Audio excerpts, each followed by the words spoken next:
Veggie Fit families, it's Dr. Yami, and today I'm going to show you how to make my super antioxidant berry smoothie. Start with 1 can of organic pears in juice. Add 1 cup of red seedless grapes, 4 mint leaves,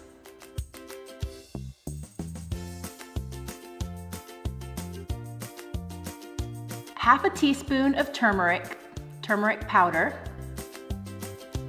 and 2 large handfuls of spinach. You can use any green you want here. Spinach just happens to be the mildest in flavor and is a little bit softer. 1 frozen banana,